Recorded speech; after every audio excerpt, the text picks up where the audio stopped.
என் தேவன் அதிகாலமே தேடுகிறேன். கமான்.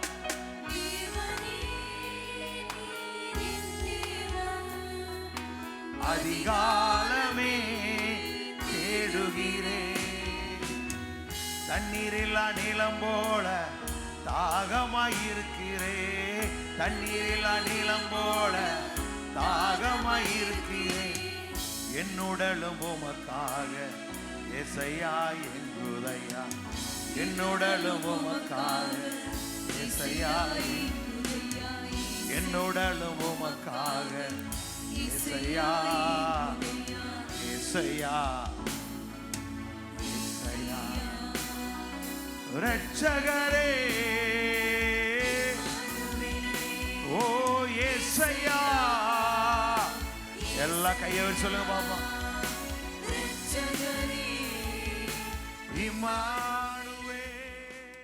நம்முடைய மீட்பு பிறந்த நாளை கொண்டாடுறதுல நாம ரொம்ப நல்லது. நம்ம மெத்த பிடிச்ச மேதாவிகள் நிறைய விளக்கம் கொடுப்பான். இந்த நாள் வந்தால் தான் அதெல்லாம் ரிலீஸ் பண்ணுவான். புது படம் ரிலீஸ் ஆகிற மாதிரி அவன் கிறிஸ்மஸ் கொண்டாடலாமா கொண்டாடக்கூடாதா, இது அது எப்படி வந்துச்சு, இது எப்படி வந்துச்சு அப்படி இந்த வாய்ப்பை பயன்படுத்தி நாம் ஒரு மகிழ்ச்சியை வெளிப்படுத்துறதுக்கு, மற்றவங்களை நேசிக்கிறது, மற்றவங்களுக்கு இப்படி ஸ்வீட் வாங்கி கொடுத்து சாப்பாடு இதில் பகு கொடுத்து அவங்களுக்கு ஏதாவது உதவி செய்யுது. அவன் இயேசு நல்லவர் அப்படிங்கிறத செயல்கள் மூலமாய் காண்பிக்கிற நல்ல ஒரு வாய்ப்பு இது. நம்ம ஊரில் சாதாரணமாக கொண்டாடுறோம். தூத்துக்குடியில் ஓரளவு பரவாயில்ல என்ன, ஆனால் வெளியிலாம் பார்த்து ரொம்ப சில பட்டணங்களில், ஆனால் கிராமங்கள்லாம் அது ஒரு வித்தியாசமாக இருக்குது, கம்மியாக தான் இருக்குது. ஆனால் மேலை நாடுகளில் ஒரு மாதம் முழுவதும் விடுமுறை விட்டு அந்த நாட்களை சிறப்பாய் கொண்டாடுகிறார்கள். ஆகவே இது நமக்கு கிடைத்த ஒரு பெரிய பாக்கியம். அவன் எப்போதும் நம்ம ஆண்டவர் நமக்குள்ளே இருக்கிறாரு, பிறந்துட்டாரு, அவர் நமக்குள்ளே இருக்கிறாரு. இருந்தாலும் இந்த நாளை நினைத்து பார்த்து அவர் மட்டும் வரல அப்படின்னா நம்ம நிலைமை என்ன ஆகிருக்கு, அதுவும் நம்மளை ரட்சிக்கலைன்னு வச்சுங்க என்ன ஆகிருக்கு அந்த மனுக்குளம். அதனால் இதெல்லாம் நினைத்து பார்த்து நல்லா சாப்பிடுங்க, நல்லா கொண்டாடுங்க. நல்ல கரங்களை தட்டி பிரைஸ் தி லார்ட், ஹல்லேலூயா.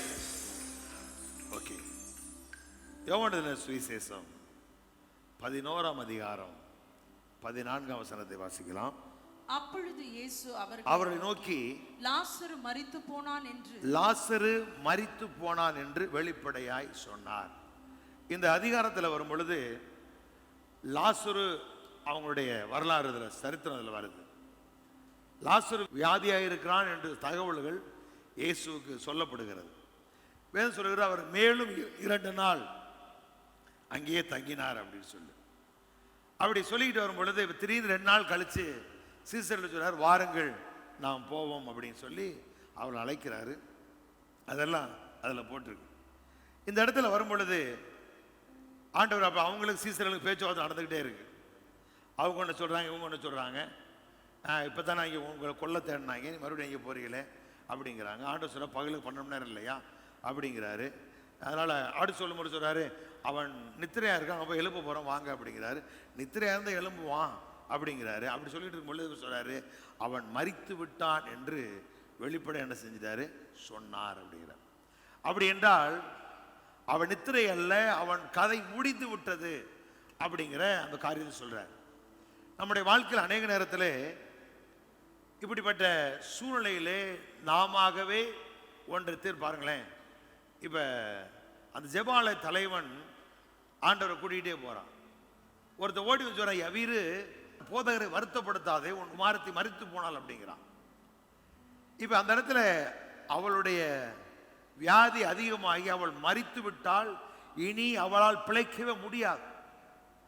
ஆனால் ஆண்டவர் அந்த இடத்துல அப்போ உடனே சொல்றாரு, யவீரு விசுவாசம் உள்ளவனாக இரு அப்படிங்கிறார். அங்கே போயிறாரு, இடத்துக்கு ஸ்பாட்டுக்கு போயிறாரு. ஸ்பாட்டுக்கு போனோன்னு சொல்றாரு, அவ தூங்கிக்கிட்டு இருக்கா அப்படிங்கிறார். எல்லாரும் அவரை பார்த்து நகைத்தார்கள் அப்படிங்கிறார். எல்லாம் முடிஞ்சு போச்சு. அவங்களுடைய பார்வையில் என்ன அப்படின்னா முடிந்து விட்டது, இனி என்ன செஞ்சு அவளை அடக்கம் பண்ண வேண்டியதுதான் அப்படிங்கிறார். இவ இங்க லாசர் என்ன ஆச்சு அப்படின்னா, இவ 2 நாள் தாமதிச்சாரு, அங்கே மறிச்சுட்டான். இப்போ அவர் அங்கே போய் சேரும்போது 4 நாள் ஆயிடுச்சு. அங்கே சொல்றாங்க 4 நாள் ஆயிடுச்சு நாருமே அப்படிங்கிறார். அங்கே எவரு வீட்டில் மறித்த உடனே போய் எழுப்பி விட்டாரு. ஆனா இங்க 4 நாள் ஆயிற்று, கல்லில் அடக்கம் பண்ணியாச்சு, இப்ப போய் அதை கல்லை திறந்தால் நாற்றம் எடுக்குமே, 4 நாள் ஆயிற்று அப்படிங்கிறான். அப்ப வாழ்க்கையில மனுக்குலம் மனுஷன் எப்படி பார்க்கறான் அப்படின்னா, முடிந்தது அப்படின்னு பார்க்கறான். இனி இவனால எந்திரிக்கவே முடியாது அப்படின்னு உலகம் சொல்லுது. இன்னொரு பக்கம் நம்மளே என்ன பண்ணிடுறோம் அப்படின்னா, இவ்வளவுதான் என் வாழ்க்கை அப்படிங்கிறதுக்கு ஒரு முடிவுக்கு வந்துடுறோம். ஏதோ ஒரு பகுதியில் நம்ம பாதிக்கப்படுறோம், நஷ்டப்படுறோம், ஏதோ ஒரு பகுதியில் நம்ம கஷ்டப்பட்டுக்கிட்டு இருக்கோம். அப்படிப்பட்ட சூழ்நிலை வரும் பொழுது நம்மளால இனி என்ன செய்ய முடியும் அப்படிங்கிற ஒரு நிர்பந்தமான நிலைமைக்கு நாம் தள்ளப்பட்டு கொண்டிருக்கலாம், தள்ளப்படலாம். ஆனா கடவுள் பாருங்க, எப்போதுமே அந்த முடிந்தது என்று உலகம் பார்க்கும் பொழுது நம்முடைய வாழ்க்கையில் இனி வழியே இல்லை அப்படிங்கிற நிலை வருகிற பொழுது பாருங்க, நான் உங்களுக்கு ஒரு சொல்லியிருக்கிறேன். 1967 நினைக்கிறேன், இஸ்ரேலில் ஒரு யுத்தம் நடக்குது. 67 முன்னாடியே தெரில, நாட்கள் சரியாக தெரில. அந்த யுத்தம் நடக்கும் பொழுது அந்த யுத்தத்தில் இஸ்ரவேல் அந்த இரவு தாமதிப்பார்களானால் எகிப்தினுடைய தலைமையில் இருக்க 42 நாடுகள் மறுநாள் இஸ்ரவேல் இல்லாம ஆக்கிடுவாங்க. அந்த அளவுக்கு ஒரு யுத்த மேகம் தேசத்தை சூழ்ந்திருக்கிறது. இவர்கள் முன்னேறி செல்வதற்கான வாய்ப்பு கிடையவே கிடையாது. இவர்களிடத்தில் இருந்த ஆயுதங்களும் தீர்ந்து விட்டது. அன்றைக்கு இதெல்லாம் உருவாக்கக்கூடிய அளவுக்கு அவங்கள்ட்ட என்ன செய்யல இல்லை. அமெரிக்காவில் அந்த ஆயுதம் வரணும். சரி, இப்ப அந்த ஒரு இரவு தாமதிப்பார்களானால் மறுநாள் இவர்களுடைய தேசத்தில் ஒரு மிகப்பெரிய பாதிப்பை எதிரிகள் உண்டாக்கி விடுவார்கள். அந்த நம்ம தேசத்தில் அந்த மாதிரி நேரத்தில் அவர்கள் முன்னேறி செல்ல முடியாதபடி அந்த எகிப்தினுடைய பாலைவனம் முழுவதும் இஸ்ரவேல் எல்லைகளுக்கு முன்னாடி கன்னி வெடிகளை பதுக்கி வைத்திருக்கிறார். இவர்கள் முன்னே அதையெல்லாம் எடுத்து ரிமூவ் பண்ணி கடந்து போகணும் அப்படின்னா சாத்தியம் இல்லை, அவ்வளவு இருட்டு. இவர்கள் வருகிறது தெரிந்தாலே அவர்கள் தாக்கி விடுவார்கள். அந்த அளவுக்கு எதிர்மறையான சூழ்நிலை. அப்பொழுது ஒரே ஒரு மனிதர், அவர் இன்றைக்கு உயிரோடு இருக்கிறார். அவர் அந்த புத்தகத்தில் அவர் அதை கூட சொல்லி எழுதி வச்சிருக்கிறார். அவர் சொல்றாரு, ஒரே ஒரு மனிதன் மட்டும் நினைச்சிருக்காரு, சத்தத்தை உயர்த்தி நல்ல அமாவாசை இருட்டு, அந்த இடத்துல ஒருவர் முகம் ஒருவர் தெரியாது. அப்படிப்பட்ட சூழ்நிலை இஸ்ரவேல் ராணுவம் எல்லைகளில் நிற்கிறது. ஒரு மனிதன் சத்தத்தை உயர்த்தி கூப்பிட்டானா, ஆபிரகாமின் தேவனே அப்படின்னு சொல்லி சவுண்டை விட்டுருக்கிறான். விட்ட உடனே ஒரு பெரிய வெளிச்சம் அந்த பாலைவனத்தில் அப்படியே வருது. அந்த வெளிச்சம் எப்படி, வெயில் பாருங்க, நிழல் இருக்கு, வெயில் வரும்போது எப்படி அந்த நிழல் அப்படியே மறையுமோ அந்த மாதிரி அந்த வெளிச்சம் அப்படியே உங்க பாலைவனத்தில் அப்படி வருது. பின்னாடியே ஒரு பெரிய காத்து ஒன்று வருது. நீங்க இப்போ கொஞ்ச நாளைக்கு முன்னாடி ஒரு சில இந்த ஒபாமா அவர் பதவி இறங்குறதுக்கு முன்பாக பிரான்ஸ்ல இஸ்ரவேலுக்கு ரோமார் தீர்மானத்தை கொண்டு வர போனாங்க. கொண்டு வந்து இஸ்ரவேலுக்கு எதிராக கையெழுத்திடணும் எல்லா நாடுகளும் கூடி வந்த ஒரு கூட்டம், ஒரு அமைப்பு அங்கே என்ன செய்யுது, ஐரோப்பா நாடுகளில் சேர்ந்து இவர் இஸ்ரவேலுக்கு ரோமாவுக்கு தீர்மானம் போட போறாங்க. இப்ப தீர்மானம் போடுறதுக்கு ஒரு சில நாட்கள் இருக்கு. எல்லா தலைவர்களும் வந்துகிட்டு இருக்கிறாங்க, வர போறாங்க. அப்படிப்பட்ட சூழ்நிலையில பார்த்தீங்கன்னா அன்றைக்கு ஒரு நாள் பிரான்ஸ்ல ஒட்டுமொத்தமா புழுதி மழை அப்படிங்கிறான். இப்போ இந்த 2 டைமுக்கு முன்னாடி நடந்தது, நீ பேப்பர்ல பார்த்துருக்கலாம். அப்ப அந்த நாள் 2 நாளைக்கு வரப்போகுது. எல்லா தலைவர்களும் வந்து இஸ்ரேலுக்கு ரோமா கூட போறாங்க. அப்படி கூடுகிற நேரத்தில் அவங்க ஒரு தீர்மானம் போட்டு முடிச்சுட்டாங்கன்னா முடிஞ்சிடும். ஆனா அன்றைக்கு அவர்கள் கூடி வர முடியாதபடி அந்த அந்த தேசத்துல ஒரு மிகப்பெரிய ஒரு புழுதி புயல் வந்து எல்லா வீடுகளையும் கட்டடங்களையும் மண்ணாய் மூடி விட்டது. மூடி விட்டோன்னு அது கிளிமட் இருக்க பல நாட்கள் இவர்கள் கூடி வர முடியல. அதுக்குள்ள ஒபாமா அவுட் ஆயிட்டார், போயிட்டார். எப்ப இந்த ட்ரம்ப் போன தடவை வந்தார் பாருங்க, அதுக்கு முன்னாடி. அதுக்கப்புறம் ட்ரம்ப் வந்தாரு, வந்தவர் என்ன பண்ணிட்டாரு, எருசலேமை தலைநகரா டிக்ளேர் பண்ணி விட்டார். அப்ப நம்முடைய வாழ்க்கையில எல்லாம் முடிஞ்சு போச்சு அப்படிங்கிற அந்த சூழ்நிலை வரும் பொழுது இப்ப சொல்றாரு, ஏய் அவ மறிக்கல தூங்கிக்கிட்டு இருக்கா அப்படிங்கிறார். எல்லாம் சிரிக்கிறாங்க. அவர் ஆண்டவர் சொல்றாரு, தலித்தாகுமி சிறுவண்ணே எழுந்துரு அப்படின்னாராம். அவள் கையை இப்படி தூக்கி விட்டா, அவள் எழுந்து உயிரோடு இருக்கிறவளா தகப்பனு தாயிலத்திலும் ஒப்பு வைத்தார் அப்படிங்கிறார். அதே போல லாசரு, எல்லாரும் சொல்றாங்க 4 நாள் ஆயிற்று நாருமே அப்படிங்கிறார். அவன் இனிமேல் எழும்பி ஒரு சாத்தியமே இல்லாத சூழ்நிலை. ஆனா ஆண்டவர் சொல்றார், லாசருவே எழுந்து வா அப்படிங்கிறார். இப்போ லாசரு எழுந்து வர்றான், வீடுகளில் குடும்பத்தில் அங்கே பெத்தானியாவில் ஒரு பெரிய மாற்றம் உண்டாக ஆரம்பிக்கிறது. அப்போ நம்முடைய வாழ்க்கையில் உலகம் ஒரு பக்கம், இவன் கதை அவ்வளோதான் அப்படிங்க.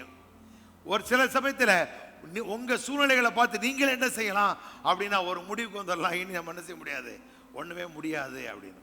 நல்லா கவனிங்க, இந்த பூமியில் எல்லாரும் பாவம் செய்து தேவ மகிமை அற்றவர்கள் அப்படின்னா தேவனுடைய மகிமையை பெற தகுதியற்றவர்களாய் போனார்களாம். எல்லாரும் பாவம் செஞ்சுட்டாங்க. தேவனுடைய மகிமையை பெற்று வாழ அழைக்கப்பட்ட மனிதன் அந்த மகிமையை பெறுவதற்கு தகுதி இழந்து விட்டான். கடவுளுக்கு மனிதனுக்கு இடையில 500 ஆண்டு காலம் தொடர்பே இல்லை. மல்கியாவுக்கு இயேசு பிறப்புக்கு முன்னாடி தீர்க்கதரிசிகள் கிடையாது, எதுவுமே கிடையாது. அந்த நாட்களில் சிறிய மனிதர்கள் தோன்றி இஸ்ரவேலை நல்வழிப்படி நடத்தி பார்த்தா முடியலை. ஆனால் எந்த சூழ்நிலையும் இல்லாத போகிறது. ஆண்டவர் எல்லாம் முடிஞ்சு வச்சு உலகத்தை மீட்பு இல்லை அப்படிங்கிற அந்த காலகட்டங்கள் வருகிற அந்த நாட்களில் கூட காலம் நிறைவேறின பொழுது அப்படிங்கிறார். மனிதனை மீட்பதற்கான வழியே இல்லை. கடவுளுக்கும் மனிதருக்கு இடையில தீர்க்கதரிசி கிடையாது, எதுவுமே இல்லை. எல்லாரும் தேவ மகிமையற்றவராகி போயிட்டாங்க. ஒருத்தர் மனுஷனுக்கு உதவி செய்ய முடியாது. அப்படிப்பட்ட நிர்வாக்கியமான நிலைமையில தான் மனுக்குலம் கைவிடப்பட்டது. அப்படிப்பட்ட சூழ்நிலையில தான் ஆண்டவராய் இயேசு நம்மை மீட்பதற்காக மனிதனாய் இந்த பூமியில வந்தார். ஏசாயா தீர்க்கதரிசன புஸ்தகம் 11ஆம் அதிகாரம் 1 வசனத்தை வாசிங்களேன். ஈசா என்னும் அடிமரத்திலிருந்து ஒரு துளிர் தோன்றி, ஈசா என்னும் அடிமரத்திலிருந்து ஒரு துளிர் தோன்றி, அவன் வேர்களில் இருந்து ஒரு கிளை எழும்பி செழி, அதன் வேர்களில் இருந்து ஒரு கிளை எழும்பி செழிக்கும். ஞானத்தையும் உணர்வையும் அருளும் ஆவியும். இது யாரை குறித்து சொல்லப்பட்ட தீர்க்கதரிசனம் அப்படின்னா இயேசு கிறிஸ்துவை குறித்து சொல்லப்பட்ட தீர்க்கதரிசனம். அதுல முதல்ல சொல்றாரு ஈசா என்னும் அடிமரத்திலிருந்து ஒரு துளி அப்படின்னா மனுஷனுக்கும் அந்த மீட்கிறதுக்கு வழியே இல்லை. அப்படின்னா வெட்டப்பட்ட ஒரு மரம் மேலே மண்ணு போட்டு மூடியாச்சு. இனி உள்ள இருந்து முளைக்குமா? முளைக்கிறதுக்கு வாய்ப்பே இல்லை. இப்போ மரம் ஏதாவது கொஞ்சம் மேலே இருந்துச்சு அப்படின்னா ஏதாவது கிளை விடும். ஒரு மரத்தை வெட்டுறீங்க, வெட்டிட்டு அது என்ன செய்யும், மேலே இருந்தால் கிளை வரும். கீழே இருந்து ஒன்று வேற பிடிங்கி போட்டிங்கன்னா என்ன ஆகும்?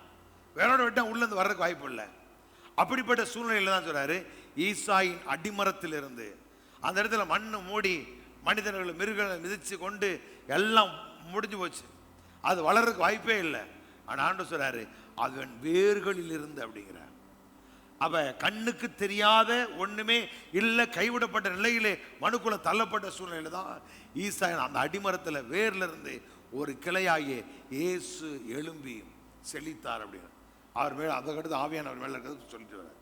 அப்ப நம்முடைய வாழ்க்கையில கடவுள் எல்லாரும் எல்லா மனிதர்களும் கைவிடப்பட்ட சூழ்நிலையில் கர்த்தர் ஒரு மனிதரோடு கூட இருப்பார். ஆனால் ஒரு புதிய அத்தியாயம் பண்ணல. உங்களுக்கு எனக்கு முடிவு எழுதுறதுக்கு இந்த உலகத்தில் எவனாலும் என்ன செய்ய முடியாது, முடியவே முடியாது. நாமெல்லாம் முடிச்சு வைக்கிற ஆளு கிடையாது. நாமெல்லாம் ஒரு புதிய ஒரு எப்படி சொல்றாரு, காலைதோறும் உடைய கிருபை என்ன செய்தான் சொல்லுங்க, கர்த்தாவே வாழ்நாளெல்லாம் மகிழ்ந்து களி கூறும்படி காலைதோறும் உடைய கிருபையினால் எங்களை திருப்தி ஆக்குவீராக. அப்போ ஒவ்வொரு நாளும் கிறிஸ்தவ வாழ்க்கை அப்படிங்கிறது நேற்று முடிஞ்சு அப்படி இல்லை. ஒவ்வொரு நாளும் புதிதாக ஆரம்பிக்கப்படுகிற வாழ்க்கை. மனிதனுடைய வாழ்க்கை அப்படிதான். ஆனால் நமக்கு எப்படி அப்படின்னா அவருடைய கிருபையை பெற்றிருக்கிற சந்ததி நாம, அவருடைய பிள்ளைகள். அப்போ ஒவ்வொரு நாள் ஏன் அதிகாலையில் ஆண்டவர் தேடுறோம் அப்படின்னா ஒவ்வொரு நாள் வாழ்க்கையில் புதுசாக என்ன செய்கிறோம், நாம் சந்திக்க போகிறோம், புதிதான வாழ்க்கை வாழ்ந்துக்கிட்டே இருக்கோம். ஆனால் பவுல் சொல்ற பின்னானவைகளை மறந்து முன்னானவைகளை நோக்கி அப்படிங்கிறார். அப்போ ஒவ்வொரு நாள் நம்முடைய வாழ்க்கை எப்படி தான் இருக்கு, புதிதாக ஆரம்பிக்கப்படுகிறது. அப்போ நம்முடைய வாழ்க்கை, அதுவும் ஆண்டவருடைய பிள்ளையுடைய வாழ்க்கையில் நீங்களோ நானோ அல்லது வேற யாருமே இவன் வாழ்க்கை இவ்வளவுதான் அப்படின்னு சொல்லி முடிஞ்சு போச்சு அப்படின்னு சொல்லவும் முடியாது. நம்மளும் அதுக்கு என்ன செய்ய முடியாது, அதை அங்கீகரித்து அதுக்கு முடிவு உண்டாக்க முடியாது. பாருங்க, யோபுடைய வாழ்க்கையில் அவனுடைய பாடுகளை பார்க்குறோம். அவனால் இந்த கையை வச்சு சுரண்ட முடியலை, நெகம் கூட இல்லை.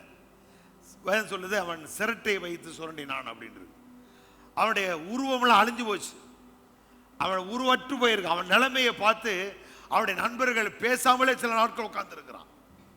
அந்த அளவுக்கு அவன் வாழ்க்கை மாறி போய்விடுச்சு. இனிமே வாழ்க்கை துளிர்க்குமா தெரியாது. ஆனால் யோபுக்கு ஒரு நம்பிக்கை இருந்துச்சு. அவன் சொல்றா, என் மீட்பர் உயிரோடு கூட இருக்கிறார். அவரை பற்றி சில சமயம் தப்பா பேசுறான், ஆனால் சில சமயத்தில் விசுவாச வார்த்தைகளை அவன் பேசுகிறான்.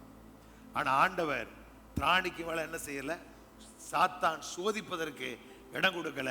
குறிப்பிட்ட நாள், அது சொல்றாங்க வெறும் 90 நாள் தான் அப்படிங்கிறான். 90 நாள்லே அவன் வாழ்க்கையில மிகப்பெரிய மாற்றம். ஏற்கனவே இருந்ததை காட்டிலும் அவன் எப்படி இருந்தேன் அப்படிங்கிறத அவன் பின்னாடி சொல்லிட்டே வரான். 29 பார்த்தீங்கன்னா சொல்றான், அவன் என் பாதத்தை காலில் பாதத்தை நெய்யினால் கழுவினேன் அப்படிங்கிறான். அவன் உடம்புல எதில் கழிப்பான்னு யோசிச்சு பாருங்க. அவன் வீதியில நடந்து வந்தாலே பெரியவங்கள எலும்புவாங்களாம், சின்னவங்கள ஒதுங்கிடுவாங்களாம். அவன் பேச யாராவது ஏதாவது அநியாயம் பண்ணா அவனே நீதிபதி, அவன்தான் அவர்களை பல்லெல்லாம் உடைப்பேன் அப்படிங்கிறான். அந்த அளவுக்கு ஒரு மனிதன் வாழ்ந்திருக்கிறான். ஆனா வாழ்க்கையில ஏற்பட்ட அந்த சூழ்நிலை எல்லாமே முடிந்தது. நண்பர்களால அந்த துக்கத்தை தாங்க முடியல, வேதனையில பேசாமலே உட்கார்ந்துருக்கேன் பாருங்க. நீங்க எவ்வளவு நேரம் பேசாம உட்கார்ந்துருப்பீங்க?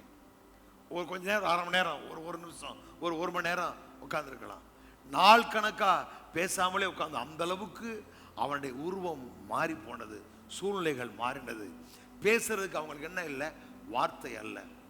அதுக்கப்புறம் பேச ஆரம்பிச்சா தப்பா பேசிட்டானுங்க எல்லா பேரும். அப்ப நம்முடைய வாழ்க்கையில முடிந்து போன அந்த சூழ்நிலையில் இந்த மனிதனுடைய வாழ்க்கையில மிகப்பெரிய மாற்றம். மரித்த லாசருடைய வாழ்க்கையில அவர் 2 சகோதரிக்கு ஒரே ஒரு ஆதரவு யார்? ஒரு சகோதரன். அவங்களால ஒண்ணுமே செய்ய முடியாது அந்த நாட்கள்ல. அப்படிப்பட்ட சூழ்நிலை இருக்கிற அந்த குடும்பத்தில் ஒரு புதிய துவக்கத்தை உண்டாக்கி விட்டார். அப்ப நம்முடைய வாழ்க்கையில மற்றவங்களை விடுங்க, நாமளே நம்முடைய வாழ்க்கைக்கு எல்லைகளுக்கு ஒரு அளவுகோல் வச்சிருக்க கூடாது. இவ்வளவுதான் என் வாழ்க்கை, இவ்வளவு வச்சு இதுக்குள்ளதான் நான் அப்படிங்கிற மாதிரி நினைக்க கூடாது. நம்முடைய ஆண்டவர் நினைப்பதற்கும் வேண்டிக் கொள்வதற்கும் போதுமானவற்றுக்கும் அதிகமானவர், தேவைக்கு மிகுதியாய் தருகிறவர். அவன் இருக்க 5000 பேர் அப்பத்தை போசிக்க முடியும். ஆனா மீதியான துணிக்கைகள் 12 கூடவே எடுக்கும்படி கர்த்தர் செய்தார். ஏன் அப்படின்னா இதான் நமக்கு எக்ஸாம்பிள் காமிக்கிறதுக்கு தான். ஐயா கரெக்ட் சரியாகவும் போசிக்க முடியும், அதற்கு அளவுக்கு அதிகமாகவும் என்ன செய்ய முடியும், கேட்பதற்கு மேலாகவும் என்ன செய்ய முடியும், அவரால் கொடுக்க முடியும். அவரை குறித்து சொல்ல முடியாது. எப்படி சொல்றாருங்களே, அப்பண்டன்ஸ் அப்படின்னா அளவிட முடியாத ஐஸ்வர்யம் உள்ளவர், அளவிட முடியாத ஆசீர்வாதம். அவருடைய ஆசீர்வாதத்துக்கு எவரால் என்ன செய்ய முடியாது, அளவுகோல் வைக்கவே முடியாது. நீங்க ஆபிரகாமுடைய வாழ்க்கை எடுத்து பாருங்க. ஆண்டவர் சொல்றார், ஆபிரகாம் கண்களை ஏறெடுத்து பார், நீ பார்க்கிற பூமி முழுவதை நான் உனக்கு தருவேன் அப்படிங்கிறார். அவன் நின்ற இடத்துல இருந்து கண்களை ஏறெடுத்து பார்க்கிறான். அப்படின்னா எப்படி பார்த்துருப்பாங்க வச்சு பாருங்க. இப்போ ஒரு கேமரா இருக்கு, ஒரு பொருள் இருக்கு, ஒரு ஸ்கேன் பண்றீங்க. அது என்ன செய்யுது, குறிப்பிட்ட அந்த பகுதியை வச்சு கரெக்ட் பண்ண உடனே அது அப்படின்னு செய்து ஸ்கேன் பண்ணி கொடுக்கும்.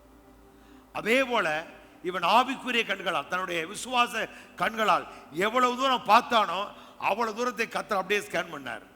அப்படியே போட்டோகிராஃப் எடுத்து அப்படியே வச்சிட்டார். பின் நாட்கள் ஒருத்தர் வந்தான் பாருங்க, யோசுவா. அவன்கிட்ட சொல்றாரு, இந்த தேசத்தை யார் யார் வாழ்ற தேசம் அப்படின்னு சொல்லி அதையெல்லாம் யோசுவாட்ட சொல்லி இந்த காரியத்தை செய்ய அப்படி வேதம் சொல்லுது. யோசுவா எல்லாவற்றையும் நூல் போட்டு பங்கிட்டு கொடுத்தான் அப்படின்னு. இந்த பிக்சரை யோசுவா கொடுத்தது யார்? இந்த பிக்சரை யார் எடுத்தா? ஆபிரகாம் சொல்லிட்டு போனானா இத்தனை ஏக்கர், இவ்வளவு நீளம், இவ்வளவு அகலம், இவ்வளவு உயரம் சொன்னானா? இல்லை. அவன் தன்னுடைய கண்களால் பார்த்ததை கடவுள் அப்படியே எடுத்து வச்சிருந்து அவனுக்கு சொன்னது போலவே ஆமே தேசத்தை பங்கிட்டு யோசுவாவை கொண்டு கர்த்தர் செய்தாரு. அது சொன்ன காரியங்கள்லாம் நடக்கணும் அப்படின்னா இந்த வார்த்தை உன் இருதயத்திலும் வாயில வச்சுக்க, வேலை செய்ய அப்படின்ட்டு. அதுல ஒரு அடி அங்கேயும் போல ஒரு அடி குறையும் விடலை, கரெக்டா நூல் போட்டு பங்கிட்டு எல்லாவற்றையும் கொடுத்தான் அப்படிங்கிற. அப்ப நம்முடைய வாழ்க்கையில நாம எந்த அண்ணன் இசைக்கன சொல்லுவார், உங்கள் இருதயம் எந்த அளவுக்கு விசாலமாகிறதோ, உங்கள் பார்வை எந்த அளவுக்கு விரிவடைகிறதோ அந்த அளவுக்கு உங்க வாழ்க்கையில உயர்ந்து கொண்டே போகலாம் அப்படிங்கிறார். ஒரு நாள் ஆண்டவர் வந்து யாரை போஸ்ட் பண்ண மாட்டாரு. உங்களுடைய விசுவாசத்தின் அளவு எவ்வளவு அவ்வளவுதான். உலகத்தை சுதந்திரிப்பீங்களா சுதந்திரிப்பீங்க, பூமியை சுதந்திரிப்பீங்களா சுதந்திரிப்பீங்க, இல்ல ஒரு வீடு எனக்கு போதும் அப்படின்னா அதான் உனக்கு இருக்கு. அப்ப நம்மளா தேவனுடைய காரியங்களை மட்டுப்படுத்தினால ஒழிய தேவனுடைய ஆசீர்வாதம் எப்படிப்பட்டார் அப்படின்னா அளவிட முடியாத ஆசீர்வாதம். அப்ப எப்படி அப்படித்தான் ஆண்டவர் பிள்ளைகளை போசிக்கிறார். அப்ப முடிந்து போனது இவ்வளவுதான் அப்படிங்கிறத நீங்கள் ஒரு நாள் முடிவு கொண்டு வராதீங்க. ஆமை உங்களுடைய சூழ்நிலைகளை வைத்து, உங்களுடைய இருக்கிற நிலைகளை வைத்து, உங்கள் வருமானங்களை வைத்து ஒரு அளவுகோலை வைத்து கொண்டு அதுக்குள்ளே நீங்கள் வாழ்ந்து காலத்தை கடத்தி விடாதீர்கள். ஆண்டவர் எப்படிப்பட்ட வாழ்க்கை அவர்களே, என்னுடைய நினைவுகள் உங்களுடைய நினைவுகள் அல்ல, உங்களுடைய நினைவுகள் என் நினைவுகளும் அல்ல, என்னுடைய நினைவுகள் வானத்துக்கும் பூமிக்கும் உயர்ந்தது அப்படிங்கிற. அப்ப உங்களை என்னையும் குறித்து தேவன் வைத்திருக்க திட்டம் நம்ம பார்க்கறதெல்லாம் கொஞ்சம் தான். ஆனா இதுல இன்னும் ஏராளமான காரியங்களை சொல்லி வச்சிருக்கிறார். அது எப்படி சொல்ற, உலக தோற்றத்துக்கு முன்பாகவே கர்த்தர் நமக்கு நம்முடைய மகிமைக்காக எல்லாவற்றையும் உண்டாக்கி வச்சிருக்கிறார். அப்ப இதையெல்லாம் நம்ம அறிந்து அவன் எந்த அளவுக்கு நம்ம அதை விசுவாசித்து அந்த விசுவாசத்தில் வளர்றோமோ அந்த அளவுக்கு நம்ம வாழ்க்கையில பெருகி கொண்டே போகலாம். வேறு சொல்லுது, அவன் நாளுக்கு நாள் நாளுக்கு நாள், ஒரு வருடம் இல்லை, நாளுக்கு நாள், இன்னைக்கு இருந்த மாதிரி நாளைக்கு இல்லை, நாளைக்கு இருந்த மாதிரி நாளைக்கு இல்லை. அப்ப நாளுக்கு நாள் ஒரு பெரிய விருத்தியும் பெருக்கமும் நம்மளோட வாழ்க்கையில உண்டாகணும். அப்படிதான் கர்த்தருடைய காரியம். அப்ப ஒரு நாளும் நான் இவ்வளவுதான், இது போதும் அப்படிங்கிறத முடிக்கு வந்துடவே வந்துடார். பாரு, எலியா பெரிய தீர்க்கதரிசி தான். ஆனா அவன் சொல்றான், போதும் கர்த்தாவே எடுத்துக்கொள்ளும் அப்படிங்கிறான். டேய், போக வேண்டிய தூரம் வெகு தூரம், ஏன் தூங்குற, எந்திரா அப்படிங்க எழுப்பி விடுறாரு. அவனுக்கு அப்பா கொடுக்குற, இறைச்சி கொடுக்குற, அவனை எந்திரிச்சு விடுறாரு. ஆனா அவன் சொல்றான், மறுபடியும் விளக்கம் சொல்றான், எப்பா என்னால் முடியாது அப்படிங்கிறான். ஆண்டவர் சொல்றாரு, முடிச்சிட்டாரு, அவ்வளோதான், போஸ்ட் பண்ணல, ஏய் எந்திரி நான் இருக்கல அப்படிலாம் சொல்லவே இல்லை, போதும்னா இல்லை, அவ்வளோதான், முடிஞ்சு. அப்ப நம்முடைய உயர்வுக்கு நாம் ஒரு அளவுகளை வைக்கவே கூடாது. தேவன் அளவிட முடியாத ஆசீர்வாதத்தை தந்து நம்மளை மேன்மைப்படுத்துகிற நல்ல கர்த்தர். அப்போ ஒரு நாளும் மற்றவர்கள் சொல்லுகிற வைத்தோ அல்லது நம்முடைய மனதில் தோன்றுகிற காரியத்தை வைத்தோ நாம் என்ன செய்யக்கூடாது, ஒரு முடிவு வந்துடக்கூடாது. தேவன் எப்படிப்பட்டவர் அப்படின்னா, நீ ஆகாயில் போனீங்கன்னா அங்கே அருமையாக ஆகாய தீர்க்கதரிசன புஸ்தகம் 1ஆம் அதிகாரம் 2ஆம் அதிகாரம் 1ஆம் வசனத்தை வாசிங்கள். 7ஆம் மாதம் 21ஆம் தேதியிலே 7ஆம் மாதம் 21ஆம் தேதியிலே ஆகா என்னும் தீர்க்கதரிசியின் மூலமா கர்த்தருடைய வார்த்தை உண்டாயிற்று. அவர், நீ செயல்தியேலின் குமாரனாகிய செருபாபேல் என்னும் யூதாவின் தலைவனோடும் யோத்சதாக்கின் குமாரனாகிய யோசுவா என்னும் பிரதான ஆசாரியனோடும் ஜனத்தில் மீதியானவர்களோடும் சொல்ல வேண்டியது என்னவென்றால், இந்த ஆலயத்தின் முந்தின மகிமையை கண்டவர்கள். இப்ப இது எப்ப அப்படின்னா, ஆகாய தீர்க்கதரிசியின் மூலமாய் கர்த்தருடைய வார்த்தை உண்டு. எப்படி 7ஆம் மாதம் அப்படின்னா, தரியு ராஜா அரசாளுகிறான் 2ஆம் வருஷத்துல 7ஆம் மாசம் அப்படிங்கிறார். ஆண்டவருடைய ஆலயம் இடிக்கப்பட்டு கிடக்கு. இவனுங்களாம் அதெல்லாம் மறந்து இவங்க வாழ்ந்துகிட்டு இருக்கிறாங்க. இப்போ அங்கே கர்த்தர் தீர்க்கதரிசியை கொண்டு பேசுறாரு, நீங்க எப்படி, நீங்க நல்ல வீடுகளை கட்டி குடியிருக்கிறீங்க, எனக்கு வீடு இப்படி கிடக்கு, பாலா கிடக்கு, நீங்க விதைகளை விதைக்கிறீங்க, நிறைய வரும், எதிர்பார்க்க கொஞ்சமாக வருது அப்படின்னு சொல்லிட்டு நான் வர்றாரு. சொல்லிட்டு வரும்பொழுது தான் இப்போ 2ஆம் அதிகாரம் வரும் பொழுது ஒரு காரியம் சொல்றாரு. சேத்தியலின் குமாரனை செருபாபேலுக்கும் யூதாவின் தலைவனாகிய யோசாக்கின் குமாரன் யோசுவா என்னும் பிரதான ஆசாரியனோடும் ஜனத்தில் மீதியானவர்களோடும் சொல்ல வேண்டியது என்னவென்றால், இந்த ஆலயத்தின் முந்தின மகிமையை கண்டவர்களில், இப்ப இந்த ஆலயத்தின் முந்தின மகிமையை கண்டவர்களில் உங்களுக்குள்ளே மீந்திருக்கிறவர்கள் யார்? உங்களுக்குள்ளே மீதி இருக்கிறவர்கள் யார்? இப்பொழுது இது உங்களுக்கு எப்படி காண்கிறது? இப்பொழுது இது உங்களுக்கு எப்படி காண்கிறது? அதற்கு இது உங்கள் பார்வையில் ஒன்றுமில்லாதது போல், அதற்கு இது உங்கள் பார்வையில் ஒன்றுமில்லாத போல் இருக்கு காண்கிறது அல்லவா?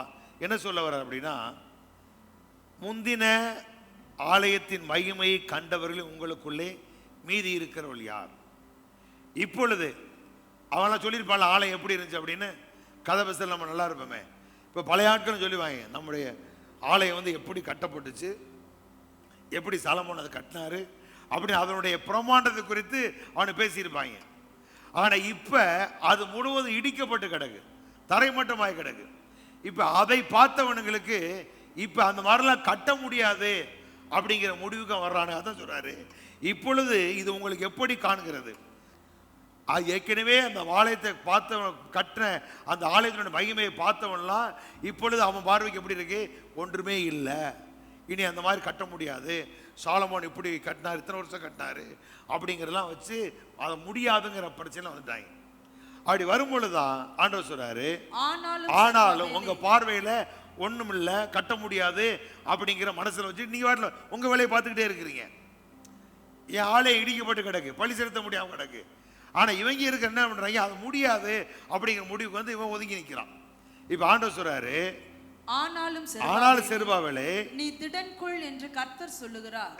யோத்சதாக்கின் குமாரனாகிய யோசுவா என்னும் பிரதான ஆசாரியனே, திடன் கொள்ளுங்கள். தேசத்தின் எல்லா ஜனங்களே நீங்கள் திடன் கொள்ளுங்கள், வேலையை நடத்துங்கள் என்று கர்த்தர் சொல்லுகிறார். நான் உங்களுடனே இருக்கிறேன் என்று சேனைகளின் கர்த்தர் சொல்லுகிறார். நீங்கள் எகிப்திலிருந்து புறப்படுகிற போது, நல்லா கவனிங்க. இப்ப ஆண்டவர் செருபாபேலையும் யோசுவாவையும் பார்த்து ஜனங்களை பார்த்து சொல்றாரு, நீங்க எல்லாரும் என்ன செய்யுங்க, திடன் கொள்ளுங்க, இதா கட்ட முடியாது அப்படின்னு நினைக்காதீங்க. நீங்க இது முடியாதுன்னு சொல்லிட்டு விட்டுட்டே ஒதுக்கிட்டாங்க. ஏன்னா இஸ்ரவேலுக்கு ஆலயத்து மேலே அவ்வளவுதான் இருக்கிறவங்க அதை பார்க்குறாங்க.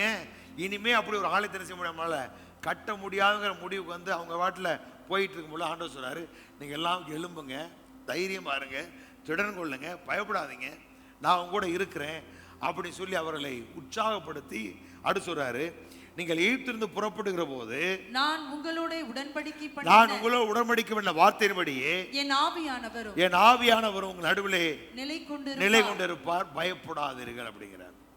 இப்ப ஆண்டவர் சொல்றாரு, நீங்க திடன் கொள்ளுங்க, நீங்கள் எகிப்திலிருந்து புறப்படுகிற போது நான் உங்களோடு உடன்படிக்கை பண்ண வார்த்தையின்படியே என் ஆவியானவர் உங்கள் நடுவில் நிலை கொண்டிருப்பார், பயப்படாதீங்க அப்படிங்கிறார். சரி, இதுக்கு நமக்கு என்ன சம்பந்தம்? இப்ப ஆண்டவர் நம்மோடு எப்படி உடன்படிக்கை பண்ணியிருக்கிறார் பாருங்களேன். கலாத்தியர் 3:8 வாசிங்க. தேவன் விசுவாசத்தாலே புறஜாதி நீதிமானாக்க ரெண்டு வேதம் முன்னாக கண்டு உனக்குள் சகல ஜாதிகளும் ஆசீர்வதிக்கப்படும் என்று ஆபிரகாமுக்கு சுவிசேஷமாய் முன்னறிவித்தார். எங்கே? ஆதியாகமம் 12ஆம் அதிகாரம் 3ஆம் வசனத்தில் இந்த வார்த்தை ஆண்டவர் சொல்றார். அப்ப உனக்குள்ள ஒரு குடும்பம் மட்டும் அல்ல, ஒரு தேசம் மட்டும் அல்ல, பூமியில் உள்ள, எப்படி சொல்ற பாருங்க, முன்னாக உனக்குள் சகல ஜாதிகளும், பூமியில் உள்ள வம்சங்கள் எல்லாம் அப்படிங்கிறாங்க. அவ எல்லாரும் உனக்குள் ஆசீர்வதிக்கப்படுவாங்க அப்படிங்கிற அந்த ஆசீர்வாதம் எப்படி கடந்து வருது அப்படின்னா கலாத்தியர் அதே அதிகாரத்தில் போனீங்கன்னா 14 வாசிங்க, 13-14. மரத்திலே தூக்கப்பட்ட எவனும் சபிக்கப்பட்டு எழுதியிருக்கிறபடி கிறிஸ்து நமக்காக சாபமானார், நியாயப்பிரமாணத்தின் சாபத்திற்கு நம்மை நீங்களாக்கி மீட்டு ஆபிரகாமுக்கு உண்டான ஆசீர்வாதம் கிறிஸ்து இயேசுவினாலே புறஜாதிகளுக்கு வரும்படியாகவும் ஆவியை குறித்து சொல்லப்பட்ட விசுவாசத்தாலே பெரும்படியாகப்படி ஆயிற்று அப்படிங்கிறார். இப்ப இயேசு கிறிஸ்து சிலுவையில் நமக்கு பலியானதுனால, நியாயப்பிரமாண சாபத்தை அவர் ஏற்றுக்கொண்டதுனால ஆபிரகாமுக்கு உண்டான ஆசீர்வாதம் புறஜாதி நமக்கு உண்டாயிருக்கு அப்படிங்கிறார். இப்ப ஆதியாகமம் 12:3 சொல்லப்பட்ட அந்த வாக்கு தத்துவம் இயேசு கிறிஸ்து மூலமாய் நமக்கு உண்டாயிருக்கிறது. இப்ப நீங்கள் நானும் புதிய உடன்படிக்கை இரத்தமாய் இயேசு இரத்தினால் மீட்கப்பட்டவர்கள். உடன்படிக்கும் ஆராதனை அவர்களுக்குரியது பழைய ஏற்பாட்டில். ஆனா இயேசு என்றைக்கு சிலுவையில் நமக்காய் பலியானாரோ, இப்ப நீங்கள் நான் யாரு? அந்த உடன்படிக்கையின் மக்களாக இருக்கிறோம், வாக்குத்தத்தத்தின் பிள்ளைகளாக இருக்கிறோம். அவ உலகத்தை சுதந்திரிப்பாங்கிற வாக்குத்தத்தம் ஆபிரகாமுக்கும் அவன் சந்ததிக்கும் அப்படிங்கிறார். அப்ப நீங்கள் நான் யாரு? ஆபிரகாமுடைய சந்ததி. கலாத்தியர் சொல்றாரு, ஈசாக்கை போல வாக்குத்தத்தத்தின் பிள்ளைகள் அப்படிங்கிறார். அப்ப நமக்கும் கடவுளுக்கு என்ன இருக்கு? உடன்படிக்கை இருக்கிறது. இப்ப அங்கே சொல்றாரு, நீங்க நான் உங்களோட கூட இருக்கிறேன், அதோட ஆவியான உங்களோட கூட இருக்கிறாரு. நீங்க எகிப்திலிருந்து புறப்படும் பொழுது நான் உங்களோட உடன்படிக்கை பண்ணதுனால ஆவியான கூட இருப்பார் அப்படிங்கிறார். அப்ப நம்முடைய வாழ்க்கையில கடவுள் நம்மளை மீட்டெடுத்திருக்கிறார். ஆபிரகாமுடைய ஆசீர்வாதத்தை நமக்கு கொடுப்பேன் என்று வாக்கு பண்ணியிருக்கிறார். நீங்கள் நான் யார்? வாக்கு தத்தத்தின் பிள்ளைகள். பாருங்க, எபேசியர் 2ஆம் அதிகாரத்தை போய் வாட்சி பார்த்தீங்கன்னா அதை எவ்வளவு பெருசா சொல்ல பாருங்க. ஆமை, வாக்கு தத்தங்கள், உடன்படிக்கைகள், ஆராதனைகள் அவர்களுக்குரியது, அது அவங்களுக்கு கிடைச்ச மேன்மைங்கிறார். நம்ம அதெல்லாம் மேன்மையை பார்க்கறதே கிடையாது. நமக்கு தெரிஞ்சா போனோம், வேற ஏதாவது மேன்மை அதை பார்க்கிறோம். இல்ல, நமக்கு கொடுக்கப்பட்ட மேன்மை என்ன? அந்த வாக்கு தத்தம் நமக்குரியதா இருக்கு. அந்த தேவனை, கடவுளை உலகம் கடவுள் அல்லாத ஒன்றை வணங்கி கொண்டிருக்கிறது. எதுக்கோ சண்டை போட்டு உட்கார்ந்து இருக்கிற நாட்டில். ஆனா நீங்கள் நானும் ஜீவனுள்ள தேவனை ஆராதிக்கிற அந்த பாக்கியத்தை, ஸ்வாக்கியத்தை கடவுள் நமக்கு கொடுத்திருக்கிறார். அவருடைய ஆவியானவர் நமக்குள்ள இருக்கிறார். அவருடைய பிள்ளைகள் என்ற உரிமையை கர்த்தர் கொடுத்திருக்கிறார். அப்ப இவ்வளவு மேன்மை நம்ம கொடுத்திருக்கார் அப்படின்னா நீங்க என்ன பண்ணிடக்கூடாது? அதெல்லாம் மறந்துட்டு உங்களை ஒரு வட்டத்துக்குள்ள சுருக்கிட கூடாது. இவ்வளவுதான். ஏன்னா நம்ம சொல்ல முடியல, வீட்டை கட்டிப்பாரு, கல்யாணத்தை முடிச்சுப்பாரு, ஏதோ பிள்ளைய படிக்க வச்சு ஏதோ கடலுக்கு போறவனுக்கு அப்படி நினைக்கவே கூடாது. என்ன, கடலுக்கு போறவனுக்கு அப்படி நினைக்க கூடாது. பாருங்க, சில உலகத்தில் உள்ள பிள்ளைகள்லாம், பொம்பளை பிள்ளைங்க எவ்வளவு பெரிய வேலையெல்லாம் செய்யறாங்க தெரியுமா? ஒரு கிராமத்தில் அந்த தம்பி தான் சொல்றான், ஒரு பிள்ளை படிக்கிறதுக்கு வழி இல்லாம, இன்னொரு இதில் வழி இல்லாமல் யாருக்கும் ஒரு ஆளை தொடர்பு கொண்டு கடிதம் எழுதி போட்டு அந்த பிள்ளை படித்து, அந்த பிள்ளை மூலம் அந்த கிராமத்தில் உள்ள பொம்பளை பிள்ளைலாம் படிக்க ஆரம்பிச்சு, கடைசி அந்த குடும்பத்தை, அந்த கிராமத்தில் எப்படி அப்படின்னா 14 வயசு வந்து கல்யாணம் முடிச்சிருவாங்க. இப்போ நடக்கிற சம்பவம் முடிச்சிருவாங்களாம். ஆனால் அதையெல்லாம் மாற்றி அந்த மாதிரி கல்யாணம் பேசியிருக்க வீட்டுக்கெல்லாம் போய் இந்த புள்ள உட்காந்து பிள்ளைகள்கிட்ட பேசி பேசி பேசி நீ வெளியே வா படிக்கலாம், நான் படிக்கிறேன் நீ வா அப்படி சொல்லி அந்த பிள்ளைய கல்யாணத்தை விட்டு அந்த பிள்ளைய பிரித்து எடுத்து கொண்டு வந்து அப்படி வச்சு அந்த கிராமத்தில் நிறைய பொம்பளை பிள்ளை படிக்க வச்சு. அப்போ சாதாரணமாக இவ்வளவு அந்த ஒட்டுமொத்த கிராமம் என்ன அப்படின்னா பொம்பளை பிள்ளைங்க வாழ்க்கை இவ்வளவு தான் அப்படி நான் மைண்டில் செட் ஆகிடுச்சு. காலங்களும் நடந்துக்கிட்டு இருக்கு. அதில் ஒரு புள்ள பாருங்க இந்த வேலையை செஞ்சுருக்கிறான். அப்போ உலகத்தில் எவ்வளோ ஞானமாக இருக்கிற கடவுள் எப்படிப்பட்டவர் நம்மளை அறிஞ்சிருக்கோம்ல. அப்போ நம்ம இதை பார்க்கணும். அப்போ கடவுள் எதுக்கு அழைச்சிருக்கிறார், எப்படிப்பட்ட வாழ்க்கை வச்சிருக்கிறாரு, நாம் என்ன செஞ்சுக்கிட்டு இருக்கிறோம் அப்படிங்கிற வேதத்தை நீங்கள் ஒழுங்காக வாசிக்கணும். நம்ம இதோட சண்டை முடிஞ்சு போய் மூடி வச்சு போயிடக்கூடாது. யாரோ சொல்கிறாங்க ஏதோ பண்ணுறாங்க ஜெபம் பண்ணுறாங்க அப்படி போயிடக்கூடாது. நம்ம உங்கள் கையில் இருக்கிற வேதத்தில் உங்கள் வாழ்க்கையின் மகத்துவங்கள் அங்கே இருக்குது. அதை எடுத்து நீங்கள் அறிஞ்சுக்கிட்டாலே உங்களுக்குள்ள இருக்கிற விசுவாசமாக பாருங்கள் எப்படி சொல்றாரு பாருங்களேன். நிருபத்தில் வசனம் இருக்கு, அந்த கிருபையை அவர் சகல ஞானத்தோடும் புத்தியோடும் எங்களிடத்தில் பெருக பண்ணினார். அவசியம் பாருங்களேன். அந்த அருளை அவர் நம்மிலே பெருக செய்து சொல்லுங்க. தேவன் தம்முடைய கிருபையை என்னிலே பெருக செய்து. தேவன் தம்முடைய கிருபையை என்னிலே பெருக செய்து அனைத்து ஞானத்தையும் அறிவுத்திறனையும் தந்துள்ளார். இப்ப இந்த அதனால பவுல் சொல்றாரு தீமோத்தேயு கிறிஸ்து இயேசுவுல கிருபையில் பலப்படு அப்படிங்கிறார். இந்த கிருபை பெருக பெருக பெருக அந்த கிருபை என்ன செய்யுது அப்படின்னா அனைத்து ஞானத்தையும் அறிவுத்திறனையும். இப்ப நம்ம பிள்ளைகள் என்ன செய்யறான், படி படின்னு குத்திக்கிட்டே இருக்கிறீங்க. ஆனா ஒரு நாளா உட்காந்து டெய்லி காலைல ஒரு 10 நிமிஷம் 2 சங்கீதத்தை படி. எத்தனை பெற்றோர் சொல்றீங்க? உங்களுக்கு நேரம் போலன்னா புத்தகத்தை தூக்கி கையில் கொடுத்துரு. அவன் தெரியாமலே படிச்சுக்கிட்டு இருப்பான் அந்த புத்தகத்தை. இப்ப நிறைய டெக்னிக்கா கண்டுபிடிச்சா புத்தகத்திலே செல்ல வச்சு உட்காந்துருக்கான். இங்க சொல்றாரு கிருபை பெருகும் பொழுது அந்த கிருபை ஞானத்தையும் அறிவு திறனையும் நமக்கு என்ன செய்யுமா கொடுக்கும் அப்படிங்கிறார். இப்ப இதை அறிஞ்சவன் வேலை செஞ்சுக்கிட்டு இருக்கிறான், இதை அறியாதவன் படி படி படின்னு சொல்லி நம்ம பிள்ளைகளை மக்காக்கிட்டே உட்காந்துருக்கீங்க நீங்க. இப்ப நம்ம பிள்ளைகளை இப்படித்தான் பண்ணிக்கிட்டு இருக்கிறோம். ஆனா இங்க சொல்றாரு அந்த கிருபை எங்களிடத்தில் பெருக செய்து அதன் மூலம் அனைத்து ஞானத்தையும் அறிவு திறனையும் தந்துள்ளார். அப்ப நான் இவ்வளவு பெரிய ஞானவானா இருக்கிற காரணம் என்ன, இவ்வளவு பெரிய வெளிப்பாட்டை பெற்ற காரணம் என்ன, அந்த கிருபை என்னில் பெருகிறது அப்படிங்கிறார். அப்ப அந்த கிருபை இங்கே இருக்கு, வேதத்தில் இருக்கு, அவருடைய சமூகத்தில் அமர்ந்திருக்கிறதுல இருக்கு. அப்ப உங்க பிள்ளைகளை அப்படி கொஞ்சம் வழங்க. ஒரு நாளைக்கு ஒரு 15 நிமிஷம் ஸ்கூலுக்கு தான் போகணும், சீக்கிரம் எழுப்புங்க. இல்லை கொஞ்சம் எழுப்புனா ஒரு 10 நிமிஷம் உட்காந்து ஒரு 2 சங்கீதத்தை படி. இல்லை என் பிள்ளைக்கு தமிழ் தெரியாதான் இங்கிலீஷ் படி சொல்லுங்க, படிக்க 2 சங்கீதங்களை படிக்க விடுங்க, போகும்போது 4 வசனத்தை சொல்லிக் கொடுங்க. அப்படி சொல்லும் பொழுது அந்த கிருபை என்ன செய்யுமா ஞானத்தையும் அறிவு திறனையும் தந்துள்ளது. அப்படி தந்துள்ளாது. அவ கிருபை பெருகும்போது என்ன உண்டாது, இது உண்டாது. அப்ப நம்முடைய வாழ்க்கையில இங்க என்ன சொல்ல வர்றாரு, ஆகாய்க்கு வாங்களேன். ஆகாய் 2ஆம் அதிகாரம் 6ஆம் வசனத்தை வாசிங்க.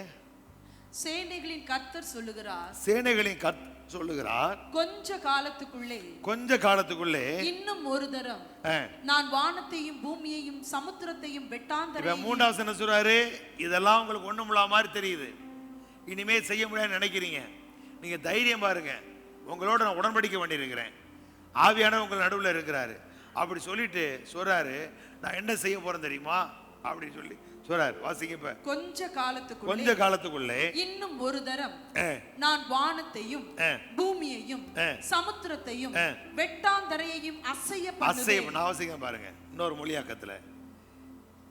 ஏனென்றால் சர்வ வல்லமையுள்ள கர்த்தர் இவற்றை சொல்லிக் கொண்டே இருக்கிறார். நல்ல கவனிங்க என்ன சொல்ல வர்றாருன்னு 5ஆம் வசனத்துல பயப்படாதீங்கள் அப்படி சொல்லிட்டு, ஏன் நீங்க பயப்படாதுன்னு சொல்றேன் அப்படின்னா எப்படி சொல்ல பாருங்க, ஆவியானவரும் உங்கள் நடுவிலே நிலை கொண்டிருப்பார், பயப்படாதீங்கள் அப்படி சொல்லிட்டு, ஏன் நான் உங்களை பயப்படான்னு சொல்றேன், ஏனென்றால் சர்வ வல்லமையுள்ள கர்த்தர் இவற்றை சொல்லிக் கொண்டே இருக்கிறார்.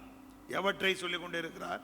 கொஞ்ச காலத்துக்குள்ளே நான் மீண்டும் எல்லாவற்றையும் அசைய செய்வேன், நான் பரலோகத்தையும் பூமியையும் அசைய செய்வேன், நான் கடலையும் வறண்ட நிலத்தையும் அசைய செய்வேன், நான் தேசங்களை அசைய செய்வேன், ஒவ்வொரு தேசத்திலிருந்து செல்வத்துடன் ஜனங்கள் உன்னிடத்தில் வருவார்கள் அப்படிங்கிறார். இப்ப நீங்க நினைக்கிறீங்க ஒண்ணும் இல்லை நினைக்கிறீங்க. நீங்க தைரியமா இருங்க. நான் உங்களோட உடன்படிக்கை பண்ணியிருக்கிறேன். ஆவியானவர் உங்களோட கூட இருக்கிறாரு. நான் என்ன செய்ய, நீங்க எழும்பிட்டீங்க அப்படின்னா, நான் இதை குறித்து ரோமர்ல 8ஆம் அதிகாரத்தில் பேசியிருக்கிறேன். நாம் எழும்பிட்டோம் அப்படின்னா, நாம் தைரியம் கொண்டு பயப்படாம எழும்பி ஆண்டவருடைய வேலையை செய்ய ஆரம்பிச்சோம் அப்படின்னா சொல்றாரு, நான் என்ன செய்வேன் அப்படின்னா சொல்றாரு, கர்த்தர் சர்வவல்லமையுள்ள கர்த்தர் இவற்றை சொல்லி கொண்டே இருக்கார். என்னவா? கொஞ்ச காலத்துக்குள்ளே நான் மீண்டும் எல்லாவற்றையும் அசை செய்வேன். நான் பரலோகத்தையும் பூமியையும் அசை செய்வேன், கடலையும் வர்ணலத்தையும் அசை. அடுத்த வருஷத்தை போடுங்க. தேசங்களையும் அசை செய்வேன். ஒவ்வொரு தேசத்திலிருந்து செல்வத்துடன் ஜனங்களிடத்தில் வருவார்கள். பிறகு நான் ஆலயத்தை மகிமையால் நிரப்புவேன். சர்வவல்லமையுள்ள கர்த்தர் இவற்றை கூறிக்கொண்டே இருக்கிறார். அப்ப நான் இந்த மாதிரி செய்ய போறேன், இந்த மாதிரி செய்வேன், இந்த மாதிரி செய்வேன். கர்த்தர் செய்றாராம், சொல்லிக்கிட்டே இருக்கிறாராம், சொல்லிக்கிட்டே இருக்கிறார். எங்கேயா சொல்றாரு? இந்த வார்த்தை தாங்க பேசிக்கிட்டே இருக்க நம்மள்ட்ட. நாம் அதை கேட்கறதே கிடையாது.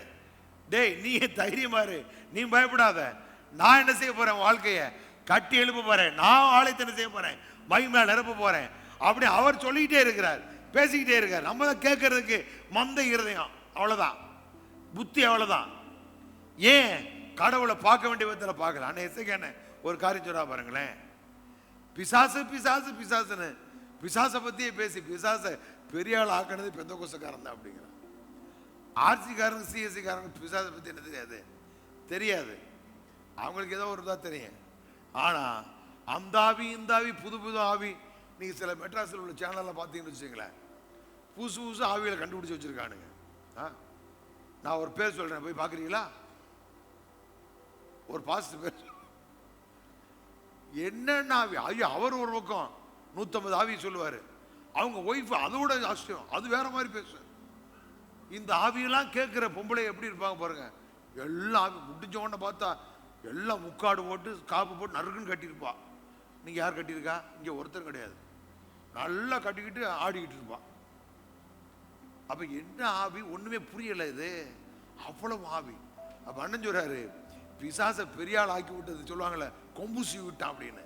அந்த மாதிரி பேயை கொம்புசி விட்டான் நம்ம ஆளுங்க. அந்த ஆவியாக்கு இந்த ஆவியாக்கு அமாவாசை ஜபம், கட்டவிழ்க்கும் உபவாச ஜபம், அப்புறம் இப்படி புதுசு புதுசாக அமாவாசை ஜபம், என்னமோ பௌர்ணமி ஜபம், 7 மணி நேரம், இப்படிலாம் டிசைனாக போட்டு எதுக்காக? பிசாசை துரத்துறதுக்கு. முதல்ல நீங்க கடவுளை அறிய வேண்டியதில் அறிஞ்சுக்கிட்டோம் அப்படின்னா அது வெளி போயிடும் பாருங்க. இப்ப ஆண்டவர் பூமியானது ஒழுங்கின் வெறுமையுமா இருந்துச்சு. உட்காந்துக்கிட்டு ஒழுங்கினத்தின் ஆவியே வெறுமையின் ஆவியெல்லாம் சொல்லலை, வெளிச்சம் உண்டா கடவுது அப்படின்னாரு. ஆட்டோமேட்டிக்காக வெளிச்சம் சொன்ன உடனே ஒழுங்கினம் போயிடுச்சு, இருள் போயிடுச்சு, எல்லாம் விட்டு முடிஞ்சு. ஆனால் நம்ம ஆளுங்க, நான் தினம் தெரிஞ்சு வருஷத்துக்கு கட்டிக்கிட்டு இருக்கேன், நம்மளும் அப்பப்போ கட்டத்தான் செய்கிறோம். அந்த ஆவி இந்த ஆவி கட்டி கட்டி கட்டி கட்டி பார்க்குறானுங்க, ஒன்றும் நடக்கிற மாதிரி எல்லாம் கட்ட பிடித்து அது வாட்ட தலை விரிச்சு ஆடிக்கிட்டு இருக்கு. ஆனால் ஆண்டவர் ரொம்ப சிம்பிளா வெளிச்சம் உண்டாக்கட உண்டார், அவ்வளோதான். இப்போ நாம் செய்ய வேண்டியது என்ன? ஆண்டவரே, எங்கள் பட்டணமுடைய மகிமையினால் நிரம்பி இருப்பது. எப்படி சொல்ல ஆபக்கு சொன்னால, உம்முடைய மகிமையை அறிகிற அறிவினால் பூமி முழுவதும் நிரம்பி இருப்பதாக. சும்மா சொல்லி பாருங்களேன். ஏன் உங்கள் வீட்டில் சொல்லுங்களேன், ஆண்டவரே என் வீடு உம்முடைய மகிமையினால். பாஸ்டர், நான் இருக்கிற வீடு வாடகை வீடு, அதில் சொன்னால் அவனுக்கு வந்துருச்சுன்னா உங்களுக்கு தான் கொடுப்பாரு, அவனுக்கு கொடுக்க மாட்டார். அதனால் நீங்கள் தைரியமாக சொல்லுங்கள். நம்மளுக்கு புத்தி ஒன்று அப்படி போகும். அவனுக்கு வந்துச்சுன்னா நம்ம நீங்கள் சொல்லுங்கள், என் வீடு கர்த்தருடைய மகிமையினால் நிரம்பி இருப்பதாக அப்படி சொல்லுங்க. அப்போ இப்படி தான் சிம்பிளாக பேசுங்க. ஆண்டவர் சொல்றாரு, நான் என்ன செய்வேன்? எல்லாத்தையும் அசைய பண்ணுவேன், என் மகிமையின் ஆலயத்தை மகிமையினால் நிரப்ப என்று அவர் கூறிக்கொண்டே இருக்கிறார்கள். அடுத்த வசனத்தை வாசிங்க. சகல ஜாதிகளையும் அசைய பண்ணுவேன், சகல ஜாதிகளை அசைய பண்ணுவேன், சகல ஜாதிகளாலும் விரும்பப்பட்டவர் வருவார், சகல ஜாதிகளாலும் விரும்பப்பட்டவர் வருவார், இந்த ஆலயத்தை மகிமையினால் நிறைய பண்ணுவேன், இந்த ஆலயத்தை மகிமையினால் நிறைய பண்ணுவேன் என்று சேனைகளின் கர்த்தர் சொல்லுகிறார். சகல ஜாதிகளாலும் விரும்பப்பட்டவன் இருக்குல்ல, நான் வாசிங்க பாருங்க. வேற்றினத்தார் அனைவரையும் நிலைகுலைய செய்வேன். அப்போது வேற்றினத்தார் அனைவரின் விருப்பத்துக்குரியவைகளும், அரைவனால் விரும்பப்பட்டவர் அப்படின்னு நம்ம யாரும் இயேசு நினைச்சிடறோம். இல்ல, எப்படி போட்டிருக்கு பாருங்க, அனைவரின் விருப்பத்துக்குரியவைகளும் இங்கு வந்து சேரும் அப்படிங்கிறார். இப்போ அவன் விருப்பப்பட்டு என்னெல்லாம் வாங்கி வச்சிருக்கானோ அதையெல்லாம் என்ன செய்வாராம், கொண்டு வர வச்சிருவாராம். உழுக்கில் வந்து கொண்டு போய், அப்பா உன் வீட்டில் பத்திரமா இருக்கட்டேன், என் வீடு ரொம்ப ஆடுது என்ன அப்படின்னு சொல்லி கொண்டா கொடுத்துட்டு போயிடுவானோ. அது சொல்றாரு, அனைவராலும் விரும்பப்பட்டதெல்லாம் என்ன செய்யுமா, என்ன விரும்புவாங்க, பெரும்பாலும் போனால் தங்கத்தை விரும்ப சொல்கிறாங்க. பணத்தை எல்லாம் பேங்கில் போடாதீங்க, ஜுவல்ஸ் வாங்கி வைங்க, காசாக வாங்கி வைங்க. ஒரு பெரிய பொருளாதார நிபுணர் சொல்கிறார், பணம் வந்து நம்ம கூடிதாகிட்டு போகுது, ஆனால் இதுக்கு தான் மதிப்பு அதிகம் அப்படிலாம் சொல்கிறாங்க. அப்போ இதான் என்னத்தை விரும்புவாங்க, பணமாக தங்கம்னா அதான். அப்போ அனைவரால் விரும்பப்பட்டதெல்லாம் என்ன செய்யுமா, மனுஷன் எதெல்லாம் விரும்பி வாங்கி வச்சிருக்கானோ அதெல்லாம் என்ன செய்யும், குழுக்களை நம்மளை தேடி என்ன செய்யுமா, வருமா. கர்த்தர் செய்வேன் அப்படி ஒன்றும் நினைக்காதரா, என்னால் என்ன செய்ய முடியும், காற்றையும் பார்க்க மாட்டேன், மழையும் பார்க்க மாட்டேன், தண்ணிலாம் நிறம் எப்படி நிறம் சாத்தியம் பாருங்க. ஒன்று மழை வரணும், இல்லை காத்தா வீசி மேகத்தை கொண்டு வரணும், ரெண்டுமே இருக்காது. மேகத்தையே பார்க்க மாட்டேன், ஆனால் தண்ணீரை வாய்க்கால் என்ன செய்யும், தண்ணீரால நிரப்ப போன அப்படிங்கிற. அவ கர்த்தர் தம்முடைய நம்புகிற பிள்ளைகளுக்கு அவர் எதையும் செய்வாருங்க. நான் பார்ப்பேன், இப்போ சவுளை கொண்டுட்டாவது என்ன செய்வார், தாவீதை அரியணை ஏற்றுவார ஒழிய சும்மா விட மாட்டார். அவர் தெரிந்து அபிஷேகம் கொண்டார், அபிஷேகம் பண்ணதுதான். தெரிந்து கொண்டதுதான் நிச்சயம் நம்முடைய தலை என்ன செய்வார், உயர்த்தி தான் ஆவார். நாம் என்ன பண்ணிடுறோம் அப்படின்னா, நமக்கு அவ்வளோதான் அப்படிங்கிற முடிவுக்கு வந்துடுறோம். இந்த என்ன ஆசீர்வாதம்லாம் அது வந்து உலகம் அப்படின்ற இல்லை. கடவுளுடைய ஆசீர்வாதம் நமக்கு எவ்வளோ பெரிய மதிப்பு உள்ளது அப்படின்னு நிறைய பேருக்கு தெரியல. அப்போ இங்கே சொல்கிறாரு, எல்லாராலும் விரும்பப்பட்டதில் அவங்களை எடுத்து கொண்டு வருவேன், வெள்ளியும் என்னுடையது பொண்ணும் என்னுடையது என்று சேனைங்கத்தை சொல்லுகிறான் இருக்குல்ல. நான் வாசிக்கிறேன் பாருங்க, அவர்களின் வெள்ளி முழுவதும் எனக்கு சொந்தமானது, தங்கம் முழுவதும் எனக்குரியது, சர்வலமுள்ள கர்த்தர் இவற்றை கூறிக்கொண்டே இருக்கிறார். அவர் கூறிக்கொண்டே இருக்கிறார், டேய் பொன் வெள்ளியும் என்னுடையது பொன்னும் என்னுடையது என்று நான் சொல்லிக்கொண்டே இருக்கிறேன் அப்படிங்கிற. நீங்க 1,00,000 ஆயிடுச்சு பவுன் அப்படிலாம் கவலைப்படாதீங்க. நீங்க சொல்லுங்க, பொன்னும் கர்த்தருடையது, வெள்ளியும் அவருடையது, எல்லாம் என்னுடையது. வாய் என்ன வலிக்குது சொல்லுங்க, அது எல்லாம் என்னுடையது. பாருங்க, நீங்க பவுல் சொல்றாருல்ல, என்னை பைத்தியக்காரன் நினைச்சீங்கன்னா நான் கிறிஸ்துக்கா பைத்தியக்காரன் தான் அப்படிங்கிற. அப்ப நீங்க இதெல்லாம் வந்து விசுவாசங்கிற பைத்தியமா தான் தெரியும். இப்ப இதெல்லாம் வந்து சாத்தியமா அப்படின்னு மண்டையில் சொல்லிக்கிட்டு இருக்கேன், இல்லை எவனாவது பார்த்தா அப்படின்னு சொல்லிடா அவன் சொல்லிட்டு இருக்கேன் அப்படின்னு. பாருங்களேன், இந்த விசுவாசத்துக்கு நீங்க கண்ணை மூடிட்டு நான் சொல்லுவேன் கோடியெல்லாம் நான் தேடி வரேன்னு. நீங்க என்ன நினைச்சாலும் சரி, என்ன சொல்றதுக்கு என்ன வாய் வலிக்கும். திருச்சியில் ஒருத்தர் இருக்கா, வேணும் அட்ரஸ் தரவா, அவன் பாடுற ஒரு பாட்டு, ஏக்கர் கணக்காய் நிலத்தை தருவார் எனக்கு வீட்டை தருவார் அப்படின்ட்டு. ஒரு நாள் பார்க்குற ஒரு அம்மா சாட்சி சொல்லுது, பாஸ்டர் இந்த பாட்டை முன்னாடியே போட்டிருந்தாருன்னா நான் பெரிய இடம் வாங்கி பெரிய வீட கட்டியிருப்பேங்குது. ஆனால் அந்த பாஸ்டரை ட்ரோல் பண்ணி எல்லா பேரும் கிழிச்சு விட்டான். ஆனால் அந்த மனுஷன் சொல்கிறான், நான் பாட்டு பாடினேன், இந்த இடத்த பூரா வாங்கிட்டோம்ங்க, இங்கே தான் நாளைங்க கட்ட போகிறேங்கிறான். ஏக்கர் கணக்கா நிலத்தை தருவார், ஏக்கர் கணக்கா தோப்பை தருவார், ஏக்கர் கணக்கா அது தருவார்னு சொல்லிட்டு பாடினாங்க. அந்த பாட்டை எடுத்து போட்டு நம்ம பெந்தகோஸ்து மேதாவிகள் அவனை என்னன்னா சொல்லி ட்ரோல் பண்ணாங்க. அதுக்கு அவன் உடனே நம்மளால கமெண்ட்ஸ் போடுவாங்கல்ல, என்னத்தை சொல்ல, இந்த ஈரோடு போய் கத்தி தர்றாங்கல்ல, போலீஸுக்கார கையை கடிச்சு விட்டு அந்த கூட்டத்தை சேர்ந்தவனா இருப்பானு, உனக்கு பெந்தகோஸ்து பாதி பேர் பிடிப்பான் போல. அவன் பார்த்தா ஒரு அம்மா சொல்லுது, நம்ம பாஸ்டர் இப்படிலாம் பரியாசம் பண்ணாங்க, பாஸ்டர் முன்னாடியே இந்த பாட்டை போட்டிருந்தாருன்னா நான் பெரிய இடம் வாங்கி பெரிய வீட கட்டியிருப்பேன் அப்படின்னு சொல்லி அது சொல்லுது. அவன் சொல்கிறான், நான் இந்த இடத்தையெல்லாம் சுற்றி பாடிக்கிட்டே இருந்தேன், இந்த இடத்த பூரா வாங்கிட்டோங்க, இந்த இடத்துல தான் இங்கே சர்ச்சை கட்ட போகிறோம் அப்படிங்கிறான். என்னங்க அப்போ நீங்கள் சொல்லுங்க, பொண்ணும் நல்லா சொல்லுங்க, ஏங்க உன் காதில் உரைக்கிற மாதிரி சொல்லுங்க, பொண்ணும் கர்த்தருடையது, வெள்ளியும் கர்த்தருடையது, அதெல்லாம் என்னுடையது, அதெல்லாம் என்னுடையது. இப்போ ஆண்டவர் சொல்றாரு என்று கூறிக்கொண்டே இருக்கு. இப்படி வாசிங்க தெரியுதா, வசனம் தெரியுதா சொல்லுங்க, வெள்ளி முழுவதும் கர்த்தருக்கு சொந்தமானது, தங்கம் முழுவதும் அவருக்குரியது, சர்வவல்லமுள்ள கர்த்தர் இவற்றை கூறிக்கொண்டே இருக்கிறார். அவர் சொல்லிக்கிட்டே இருக்கிறாரு, நீங்க ஆமாண்டு போக வேண்டியதானே. ஒரு பவுன் ஆயிருச்சு, 2 பவுன் ஆயிருச்சு, என்னத்தை நீங்க சொல்றியா? நீங்க அப்படிலாம் பார்த்தீங்கன்னா நீங்க இனிமே தொங்கட்டம் கூட வாங்க முடியாது. நான் சொல்றேன், அது கூட்டிட்டு போகுது. இது என்ன சொல்லுதுன்னு பாருங்க. இதை பார்த்துட்டீங்க அப்படின்னா யார் எங்கே அசைக்கணுமோ அங்கே அசைப்பாரு, எது வேலை செய்யணும் அது வேலை செய்யும், உங்க வாழ்க்கை நடக்க ஆரம்பிக்கும். ஆமென், அல்லேலூயா. அப்ப இந்த வசனத்தை என்ன விட்டுறக்கூடாது.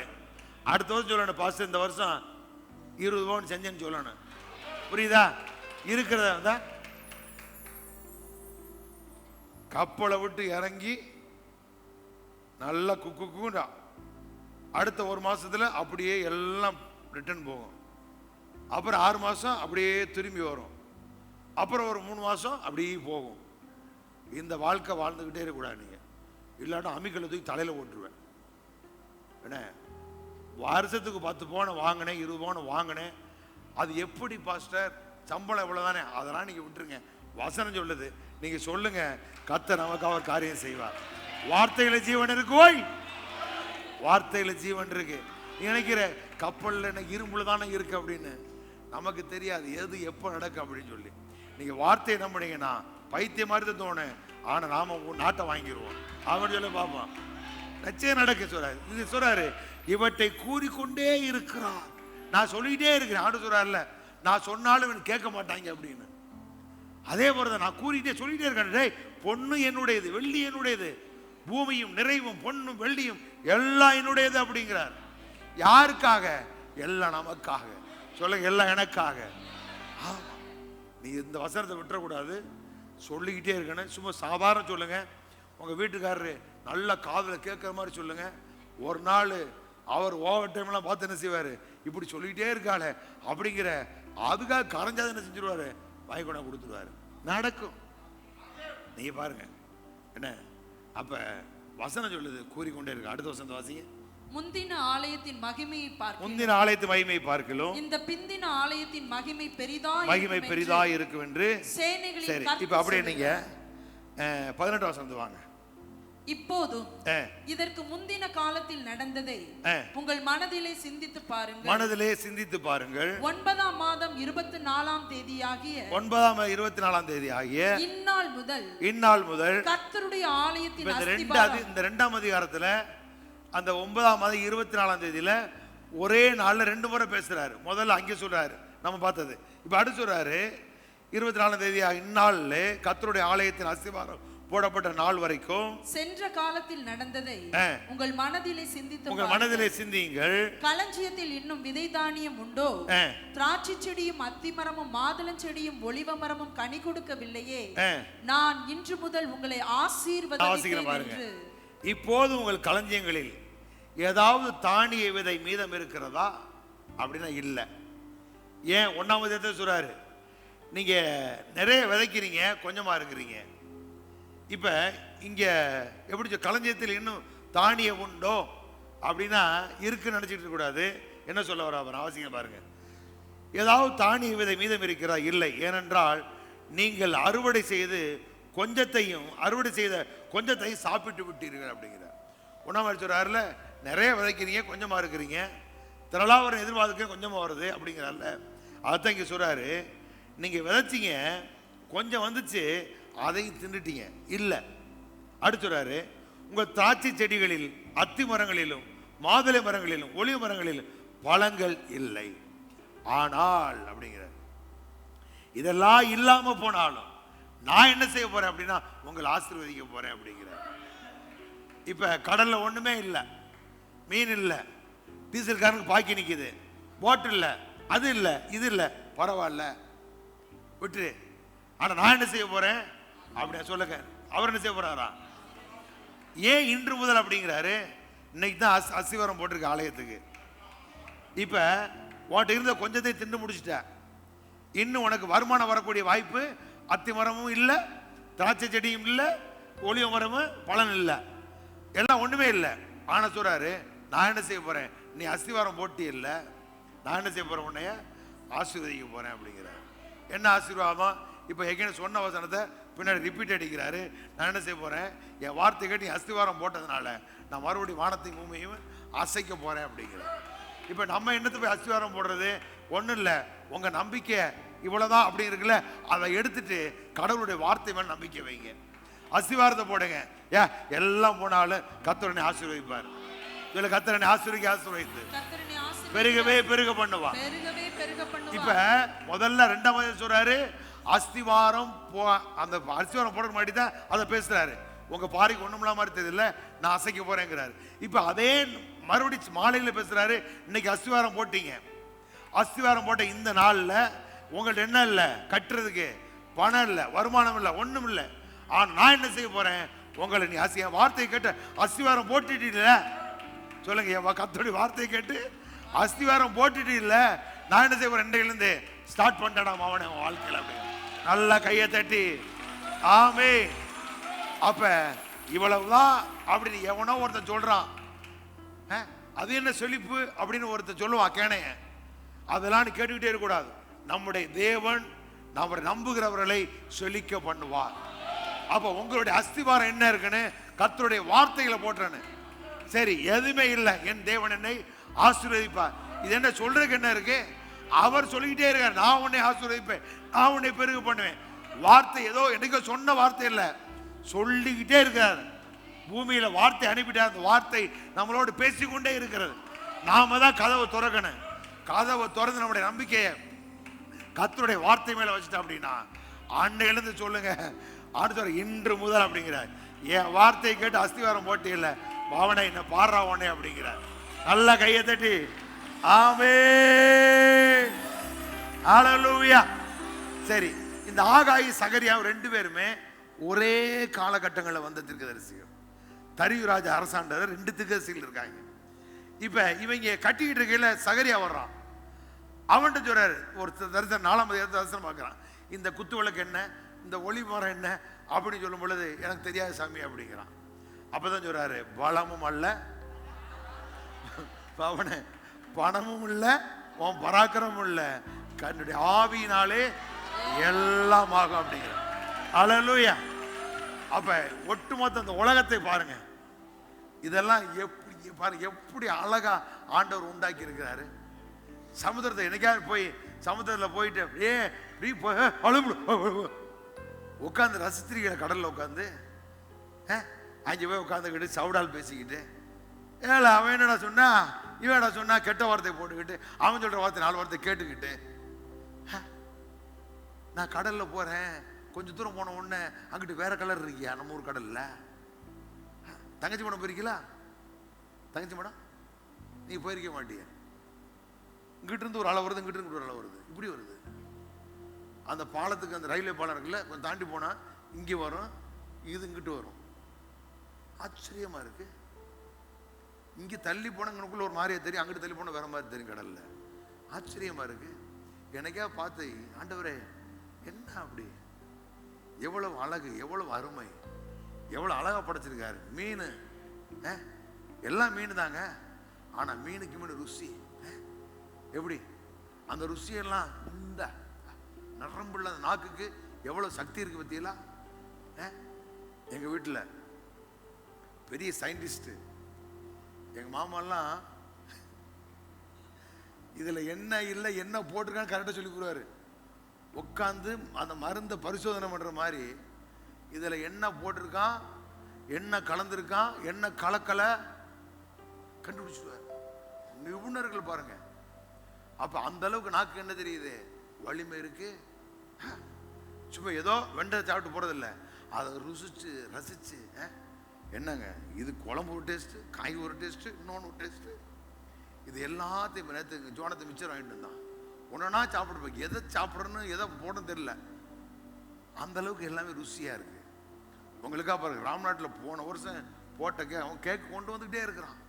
நான் சொன்னேன், போன வருஷம் கொண்டு வந்து கேக் வரல, அந்த கேக் கொண்டு வா அப்படின்னு சொல்லி ஒரு ரெடி பண்ணி, எதுக்கு அப்படின்னு, எதை கொடுத்தாலும் மக்களுக்கு என்ன செய்யணும், ருசியா நல்லா கொடுக்கணும். அப்ப நம்முடைய வாழ்க்கையில கடவுள் நமக்கு வச்சிருக்காருங்கன்னு பார்க்கணும். சொல்றாரு, இதெல்லாம் இது எப்படி ஆகுன்னு நினைக்காதரா, ஒன்றும் இல்லை, பரவாயில்ல, பலமும் அல்ல, உன் பராக்கிரமும் அப்படின்னா பணத்தாலையும் செய்ய முடியாத, உன் பலத்தை கொண்டு செய்ய முடியாதத கர்த்தருடைய ஆவியான செய்வாரா, செய்வார் அப்படிங்கிற. நல்ல கரங்களை தட்டி சொல்லுங்க, பலமும் அல்ல பராக்கிரமும் அல்ல, அவருடைய ஆவியினால் ஆகும். சொல்லுங்க, பெரிய பர்வதமே நீ எம்மாத்திரம் தேவ பிள்ளைகளுக்கு முன்பாய் சமபூமியானாய், தலைக்கெல்லாம் கிறிஸ்துவை கொண்டு வருவான். இதெல்லாம் யாருக்கு? நமக்கு தாங்க. முதல் வசனம் அவங்களுக்கு, இரண்டாவது வசனம் நமக்கு. தலைக்கல் யாரு? இயேசுதான். இப்ப அந்த உரிமை நமக்கு கொடுத்திருக்கிறாரு. அப்ப ஆவியா நம்ம கூட இருக்காரு, இயேசுவின் நாமம் இருக்கு. நீங்க என்ன வாயால சொல்றதுக்கு என்ன இருக்கு? கையால வட சுடுறது போல வாயால வட சுடுங்க. பலமும் அல்ல பராக்கிரம் அல்ல, ஆவியினால் எல்லாம் வாங்க. சரி, இப்ப சொல்றாரு ஆவியானவர் முன்னாடி பெரிய பர்வதம் நீ சொல்லுங்க. பிரச்சனை நமக்கு எம்மாத்திரம். இதைத்தான் ஏன் சொன்னாரு, இந்த மலையை பார்த்து பெயர்ந்து சமுத்திர தலைன்னு போய் சொல்றா அப்படின்னாரு. அப்ப சொல்ல பெரிய பர்வத்தை நீ சிறுவர்கள் யாரு? அபிஷேகம் பண்ணப்பட்டவன், அவனுக்கு முன்பாக நீ சமபூமி ஆனாய் அப்படிங்கிற. அப்ப உங்களுக்கு முன்பாக இந்த உலகத்தில் உள்ள எந்த பிரச்சனைகளை ஏற்று நிற்க முடியாது. இன்னொரு ஆட்ட போய் ஏசாயா 45 எடுத்து வாசிச்சு பாருங்க. கர்த்தர் எதுக்காக நம்ம அபிஷேகம் பண்ணி, நம்ம மேல இருக்கிற அபிஷேகம் எப்படிப்பட்டது அப்படிங்கிறாரு. அவன் நம்முடைய வாழ்க்கையில கடவுளுடைய வார்த்தையில அஸ்திவாரத்தை போடுங்க. நீங்க உங்க இருதய தூக்கி அங்கே வச்சுட்டீங்க அப்படின்னா ஆண்டு சொல்றாரு, நான் சொல்றது கேட்டு வச்சுட்டீங்களே, இன்னையிலேருந்து என்ன செய்ய போறேன்? ஆசீர்வதிக்க போறேன் அப்படிங்கிற. அப்ப நாளைக்கு தைரியமா போட்ட கடலுக்கு அனுப்புனேன். அனுப்பிட்டு இந்த ஊர் புறணி பேசிக்கிட்டு என்கிட்ட காது வாக்கில் கேட்டுக்கிட்டு கூடாது. ஏய் எங்க இருக்கா, போன் வந்துச்சா, போன் வரலையா, ஆஹான்னு கூடாது. ஒன்னத்தையும் கேட்காதீங்க, வசனத்தை சொல்லி பேச. அவன் தூங்கிருங்க வீட்டில். உங்களால் வசனம் சொல்ல முடியும், தூங்கு. அங்கே போயிட்டு அவிசுவாசம் வார்த்தை என்ன செய்யாதீங்க, கேட்காதீங்க. கர்த்தர் சொல்லியிருக்காரு. சொல்லி இன்று முதல் என்னை கர்த்தர் ஆசீர்வதிப்பா. சொல்லுங்களேன், சொல்லிக்கிட்டே இருங்க, சொல்லிக்கிட்டே போங்க. கடல்ல அவன் சொல்லு கடற்கரை திரள் செல்வான், என் வசமாய் திரும்பும், ஜாதிகளின் சொத்துக்கள் எல்லாம் என்னிடத்தில் வந்து சேரும். அப்படி எளிமையை கடற்கரை திரள் செல்வோம், என் வசமாய் திரும்பும், ஜாதிகளின் சொத்துக்கள் எல்லாம் என்னிடத்துக்கு வந்து சேரும். ஆமென். என் இருதயம் அதிசயப்பட்டு ஒரு நல்ல கையை தட்டி சொல்லுங்க. என்ன கை? எல்லாரும் கால் தூர பிடிச்சிருச்சு, எந்திரிக்கா. நல்ல கடற்கரை தட்டி என் இருதயம் அதிசயப்பட்டு பூரிக்கும். என் கரம் சமுத்திரத்து மேலும், என் வலது கரம் முத்துநகர் மேலும் ஆளுகை செய்யும், ஆளுகை செய்யும். நல்ல கரங்களை தட்டி ஆமென். ஏசாயா 40:2 வாசிங்க. ஏசாயா 40:1-2 வேணும், அதை மட்டும் வாசி முடிச்சிருவோம். என் ஜனத்தை ஆற்றுங்கள், என் ஜனத்தை ஆற்றுங்கள், தேற்றுங்கள், தேற்றுங்கள். எருசலேமுடன் பட்சமாய் பேசி, எருசலேமுடன் பட்சமாய் பேசுங்கள். அதின் போர் முடிந்தது என்று, அதின் போர் முடிந்தது என்று, அதின் அக்கிரமம் நிவர்த்தியாயிற்று, அதின் அக்கிரமம் நிவர்த்தியாயிற்று என்று, அது தன் சகல பாவங்களின் நிமித்தமும் கர்த்தரின் கையில் இரட்டிப்பாய் அடைந்து தீர்ந்தது என்று. நல்லா கவனிங்க. இவ என்ன சொல்ல வர்றாரு அப்படின்னா, யோவான் சான பின்னாடி வரப்போற சொல்றாரு. அது மாதிரி எருசலேமோட பட்சமாய் பேசி அதன் போர் முடிந்தது அப்படிங்கிறார். அப்படின்னா இயேசு என்னைக்கு இந்த பூமியில வந்தாரோ, சிலுவையில கடைசி எல்லாம் முடிந்தது என்று சொன்னாரோ, அன்றைக்கு மனிதனுக்கும் பிசாசுகள் இருந்த அந்த போராட்டம் செஞ்சு முடிவுக்கு வந்தது. அப்ப அவனுக்கு ஒரு முடிவை உண்டாக்கினாரு. என்னைக்கு சிலுவையில் அவனை தலையை நசுக்கினாரோ அன்றைக்கு நமக்கு ஒரு வாழ்வை துவங்கி விட்டார். ஆமே. அப்பதான் சொல்றாரு, ஜனத்தோட சொல்லு, அவன் யுத்தம் முடிஞ்சிருச்சு சொல்லு அப்படிங்கிறார். போர் என்ன செஞ்சிருச்சு? முடிஞ்சிருச்சு. காலங்காலமா வியாதியோடு போராடிக்கிட்டு இருந்தே இல்ல, பலவீனத்தோடு போராடிக்கிட்டு இருந்தே இல்ல, உன்னோடு ஒரு யுத்தம் பண்ணிட்டே இருந்தான்ல, உன்னை தருத்தத்திலே தாண்டவமாட வச்சான்ல, அவனோடு ஒரு யுத்தம் என்ன செஞ்சிருச்சு? முடிஞ்சிருச்சு.